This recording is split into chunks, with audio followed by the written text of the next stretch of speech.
बच्चों, आपके अपने YouTube चैनल एडवांस मैथ में आपका स्वागत है। और आज हम बात करेंगे कक्षा 10 की प्रश्नावली 3.1 के ग्राफ के सवाल की। ग्राफ का सवाल जब आप एग्जाम देने जाओगे तो आधे घंटे बाद एक बाबा हाथ में कुछ पन्ने लेकर के आएगा बांटते हुए, तो आप समझ जाना कि ग्राफ है, क्योंकि ग्राफ का सवाल हर बार एग्जाम में आता है, हम जानते हैं, हमको पता है। तो आप ग्राफ का सवाल 100% करें, छोड़े नहीं। तो देखिए, मैं बताता हूँ आपको। पहला मैंने कर दिया है, पिछली एक वीडियो में आप देख लें उनको, दूसरा डाल रहा हूँ। क्रिकेट टीम के एक कोच ने 3900 रुपये में 3 बल्ले और 6 गेंद खरीदी। बाद में उसने एक और बल्ला उसी प्रकार की 3 गेंद 1300 रुपये में खरीदी। इस स्थिति को बीजगणितीय और ग्राफीय रूप में व्यक्त करूँ।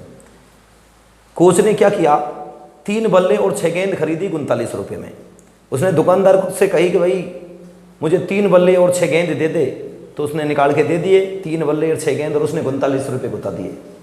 अब उसे पता ही नहीं लगा एक बल्ले की कीमत क्या थी, क्योंकि वो उसका जानकार था। तो उसने कह दिया चल तो 3900 रुपये दे जा, वो दे। उसने 3900 रुपये में 3 बल्ले और 6 गेंद ले ली। अब ये पता नहीं लग रहा एक बल्ले की कीमत क्या है, एक गेंद की कीमत क्या है। आप यार दुकान पे जाए ना, आप मांगे कि मुझे 3 बैट दे दो और 6 गेंद दे दो। उसने दे दिया और आपने उसको 39, उसने कहा 39 रुपये दे जा तू, तो यार आपने 3900 रुपये दे दिए। क्या आपको पता लगा कि आपके बैट की कीमत क्या है और आपकी गेंद की कीमत क्या है? नहीं। बाद में उसने एक और बल्ला और उसी प्रकार की 3 गेंद 1300 रुपये में खरीद लिए। अब भी पता नहीं लगा, एक बल्ला और 3 गेंद 1300 रुपये में खरीदे। इस स्थिति को बीजगणितीय एल्जेब्रिक फॉर्म में लिखना है, आपको समीकरण बनानी है कहने का मतलब। और फिर ज्यामितीय रूप में लिखो। ग्राफ को ज्यामिति भी बोलते हैं, आलेख भी बोलते हैं। आप इन शब्दों से कंफ्यूज मत होना। देखिए, मैं इस सवाल को करता हूं, आप पूरा देखें इसको। सबसे पहले आपको मानना है, माना एक बल्ले का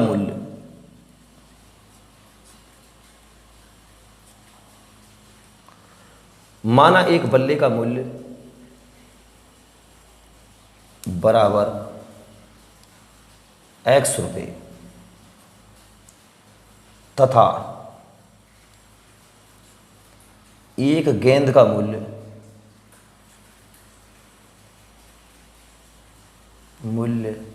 बराबर y रुपये।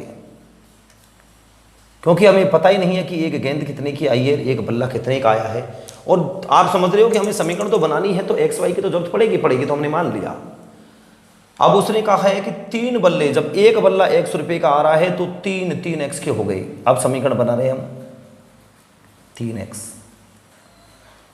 3 बल्ले और 6 गेंद, एक गेंद y रुपये की आ रही है तो 6 गेंद 6y रुपये की हो गई। ये रुपए हैं, क्योंकि ये x रुपया है। जब 3 बल्ले हो गए तो 3x रुपये हो गए, और दोनों रुपये को यदि जोड़ दिया जाए तो कुल मिलाकर के ये कितने का पड़ रहा है? 3949 रुपये का है। बाद में उसने एक बल्ले की कीमत तो 100 रुपये ही है, एक तो बल्ला खरीदा है। और 3 गेंद, जब एक गेंद y रुपये की आ रही है तो 3 गेंद 3y रुपये की हो गई। तो एक बल्ले का मूल्य और 3 गेंदों का मूल्य मिलाकर के उसने कितने रुपए दिए हैं? उसने दे दिए उस दुकानदार को 1300 रुपये। ठीक है, ये समीकरण नंबर फर्स्ट, ये समीकरण नंबर सेकंड, और यही ज्यामितीय रूप है। बीजगणितीय रूप की कही थी ना उसने, बीजगणितीय रूप यही है, यही बीजगणितीय रूप है। ये तो आपने बीजगणितीय रूप बनाया है। अब ये पूरा का पूरा सवाल, इसका ग्राफ भी हमको ही बनाना है, और नहीं आएगा कोई बनाने के लिए। तो देखिए, मैं बड़े प्यार से समझाता हूँ, पूरी वीडियो को देखिए। पहले समीकरण को इधर लिख लिया हमने, 3x प्लस 6y बराबर 3900।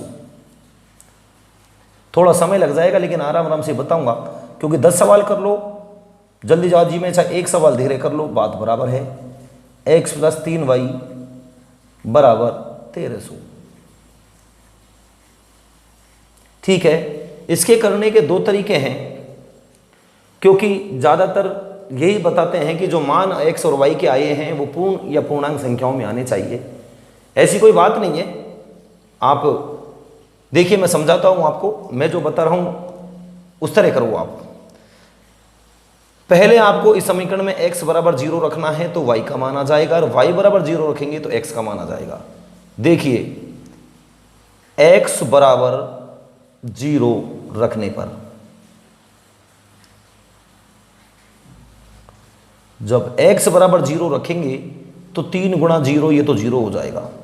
क्या बचा हमारे पास? हमारे पास बचा 6y बराबर 3900। y बराबर आ गया 3900, और 3900 में आप भाग दे लें 6 का। देखो 3900 में 6 का भाग मैं यहाँ दे रहा हूँ आपके समझाने के लिए। 6 6 36, बचे 3, 6 पंजा 30, 0 बचा, भाग नहीं गया तो भाग टूट का सुपर 650। y की जो वैल्यू आई है वो 650 आई है। मैं कह रहा था ना कि जब x बराबर आप 0 रखोगे तो y की कोई ना कोई वैल्यू आएगी। ये आ गई, y बराबर हमारे पास आया है 650। ठीक है, बॉक्स में डाल दो, और x का ये मान था 0 तो y का मान आ गया था। आपकी बार x 0 रखा था, अब हम y 0 रखेंगे बस। y बराबर 0 रखने पर देखिए, जब हम y बराबर 0 रखेंगे तो क्या होगा? ये 0 हो जाएगा y वाला समीकरण। y बराबर 0 रखेंगे तो आएगा 3x बराबर 3900। तो x बराबर 3900 में 3 का भाग दे लेंगे।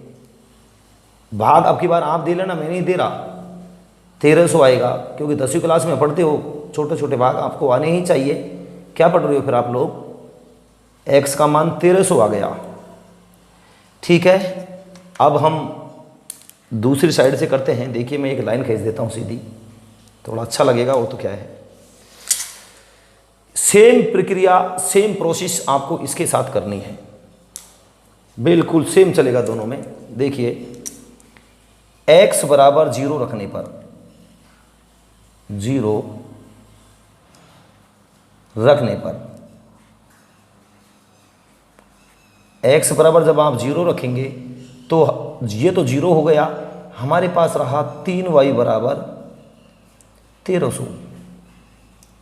अब इस संख्या में पूरा भाग नहीं जाएगा, आपको घबराने की जरूरत नहीं है। बस आपको तो समझ में आना चाहिए कि 1300 में, देखो पहले मैं भाग देता हूं फिर बताता हूं।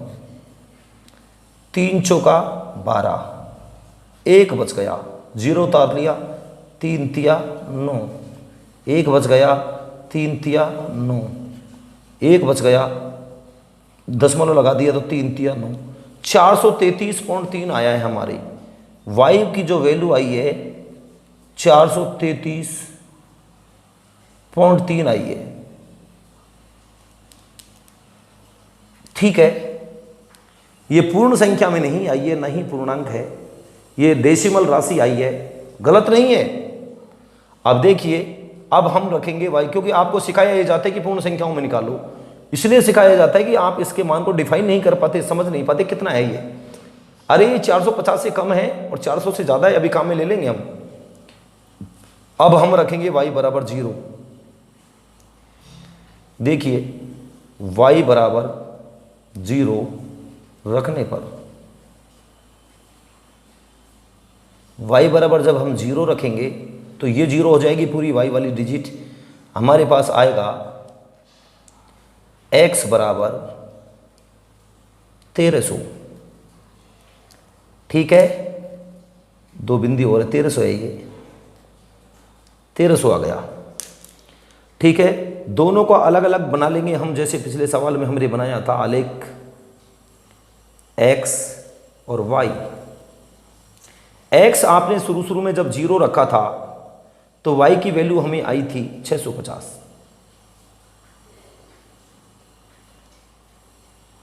और जब आपने y बराबर 0 रखा है तो x की वैल्यू आई 1300। ठीक है, इसी तरह इधर बना देंगे।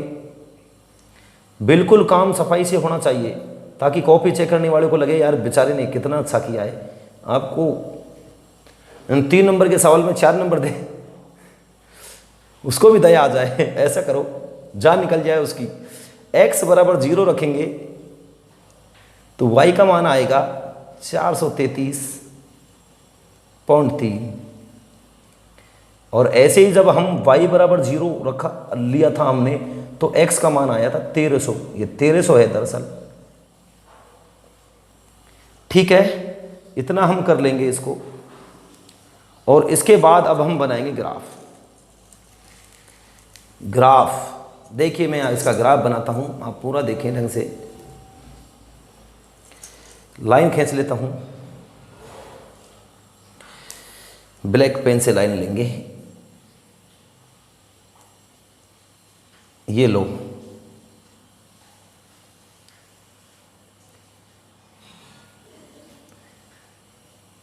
ये देखिए, ये प्लस का x होता है,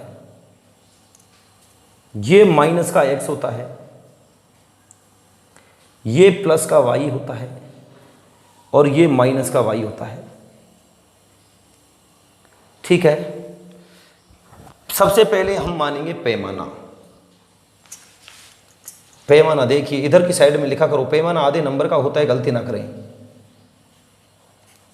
एस अक्ष का मानेंगे पहले, एस अक्ष के बिंदुओं को सबको देख करके दोनों में, इधर देखना यहाँ 0 आ रहा है, यहाँ 1300 आ रहा है, यहाँ 0 आ रहा है, यहाँ 1300 आ रहा है। अब हम लिखेंगे 1 2 3 4 5 6 1300 तक लिखेंगे तो ये कई किलोमीटरों तक जाकर रुकेगा। तो हम 1300 नहीं मान, एक एक नहीं मान सकते खाने को, एक एक का।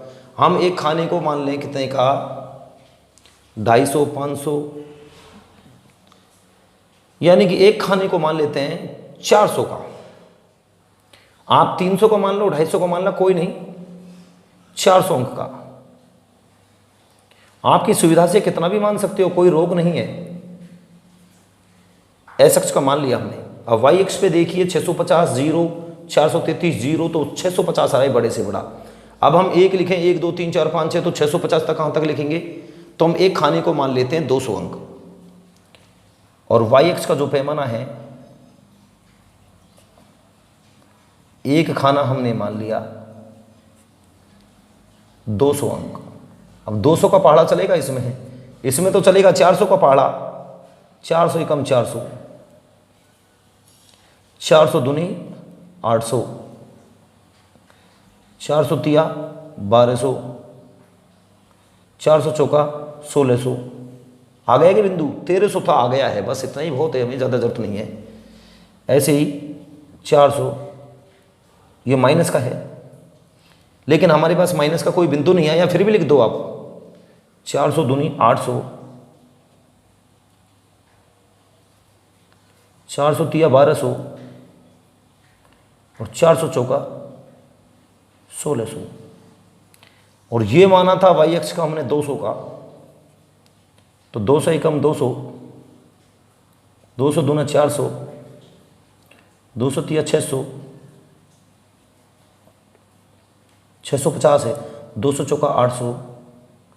और जगह है तो लिख लेते हैं, अपने घर का पेन है, क्या दिक्कत है, 1000।